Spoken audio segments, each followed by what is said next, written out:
রমজান মাসে রোজা রাখা মুমিনের জন্য ফরজ, কিন্তু কিছু কারণ আছে যেগুলোর জন্য রোজা ভঙ্গ হয়ে যায়। তাই আমাদের প্রত্যেকের রোজা ভঙ্গ হওয়ার কারণগুলো জানার প্রয়োজন আছে। রোজা ভঙ্গ হওয়ার প্রথম কারণ হলো কোনো প্রকারের খাদ্য গ্রহণ করা বা কোনো কিছু পান করা। কেউ যদি রোজা রাখা অবস্থায় কোনো কিছু খাদ্য গ্রহণ করে বা কোনো তরল বস্তু পান করে তাহলে তার রোজা ভঙ্গ হয়ে যায়। এমনকি যদি কেউ ধূমপানও করে তাহলেও তার রোজা নষ্ট হয়ে যায়। রোজা ভঙ্গ হওয়ার দ্বিতীয় কারণ হলো স্ত্রী সহবাস করা।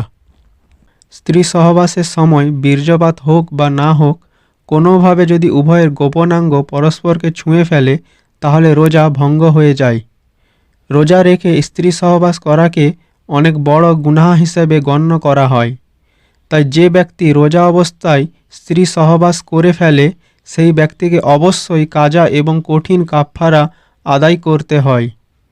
হাদিসে এসেছে, আবু হুরাইরা থেকে বর্ণিত, তিনি বলেন, এক ব্যক্তি নবীজির কাছে এসে বলল, ইয়া রাসূলুল্লাহ, আমি ধ্বংস হয়ে গিয়েছি। নবীজি তখন তাকে জিজ্ঞেস করলেন, কে তোমাকে ধ্বংস করল? সেই ব্যক্তি তখন বলল, আমি রোজা রেখে স্ত্রী সহবাস করে ফেলেছি। তখন নবীজি তাকে বললেন, তুমি কি একজন ক্রীতদাসকে মুক্ত করতে পারবে? সে বলল, না। নবীজি তখন বললেন, তাহলে তুমি লাগাতার 2 মাস রোজা রাখতে পারবে? সেই ব্যক্তি বলল, না।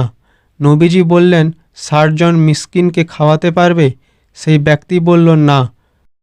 এই হাদিসটি থেকে আমরা বুঝতে পারছি যে যদি কেউ রোজা রাখা অবস্থায় স্ত্রী সহবাস করে তাহলে ওই ব্যক্তিকে কঠিন কাফফারা আদায় করিতে হয়। রোজা ভঙ্গ হওয়ার তৃতীয় কারণ হলো হস্তমৈথুনের মাধ্যমে বা কোনো বাজে চিন্তা করতে করতে ইচ্ছাকৃতভাবে বীর্যপাত করা। এটি করলে রোজা নষ্ট হয়ে যায়। রোজা ভঙ্গ হওয়ার চতুর্থ কারণ হলো যদি কেউ পানি বা কোনো প্রকারের তরল বস্তু নাকের মধ্যে প্রবেশ করায় এবং সেই পানি যদি গলায় চলে যায় তাহলে তার রোজা ভেঙে যায়। রোজা ভঙ্গ হওয়ার পঞ্চম কারণ হলো যদি কেউ এখনও ফজরের ওয়াক্ত হয়নি এই ভেবে খেয়ে নেয় এবং পরে জানতে পারে যে ফজরের ওয়াক্ত হয়ে গেছে, তখন এই ক্ষেত্রে তার রোজা ভেঙে যায়। রোজা ভঙ্গ হওয়ার 6 নম্বর কারণ হলো যদি রোজা রাখা অবস্থায় মেয়েদের পিরিয়ডস হয় তাহলে রোজা ভঙ্গ হয়ে যায়। 7 নম্বর হলো যদি কেউ ভুলবশত কোনো কিছু খেয়ে রোজা ভেঙে গেছে ভেবে ইচ্ছা করে আরও কিছু খেয়ে ফেলে তাহলে তার রোজা ভঙ্গ হয়ে যায়।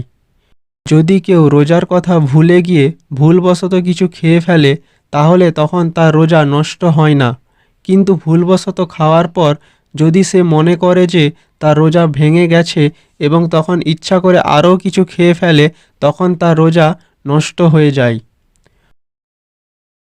অনেক ওলামায়ে কেরামরা বলেন যদি কেউ ইচ্ছাকৃতভাবে বমি করে তাহলে তার রোজা ভঙ্গ হয়ে যায়, কিন্তু আবার অনেক ওলামায়ে কেরামরা বলেন যদি কেউ ইচ্ছাকৃতভাবেও বমি করে তাহলেও তার রোজা ভঙ্গ হয় না।